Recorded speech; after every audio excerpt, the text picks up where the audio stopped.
minutes. Of course, I hated the long fucking hours, the sleazy management, and the trips to Jersey when the gigs ran out in Manhattan. But I loved the power pussy had. Oh yeah, the way that men were drawn to its mysteries as if prospecting for gold in foreign territory.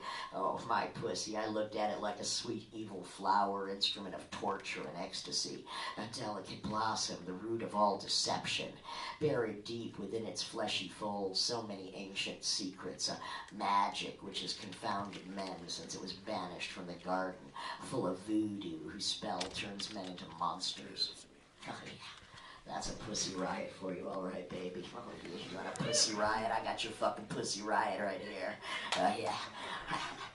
I decided it was time to cut to the chase, eliminate the middleman. I cultivated a few regulars from the bars who could afford to pay me by the hour what I'd usually pull in a day or two. I mean, my overhead was incredibly low since I rarely paid rent. Actually, I've been on a rent strike for the last year. I'm pretty happy about that. But I still needed cash.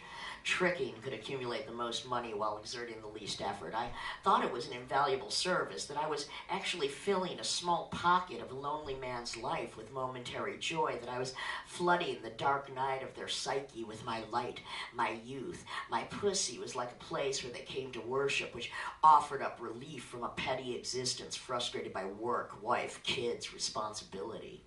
Tricking to me was the ultimate freedom. It was a blank screen onto which you could project any image you wanted. It was a relapse from reality. It was a place where I could excommunicate myself from myself. I mean, it would dissolve into a thinly veiled disguise, replete with aliases, game plan, MO, fake ID. And I took a strange pity on the men I serviced. I had more respect for them than most of my other relationships. I mean, with a trick, everything was on the level, right? You sell them a fantasy for 30 minutes or an hour, they get what they pay for, you get what you need, money, and then they leave. No bullshitting, no babysitting, no hand-holding. Most men were just too fucking needy. They were desperate, dependent.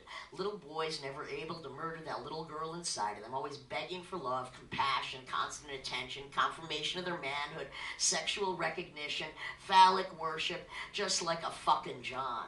Only they resented paying for it, but they still got milked one way or another.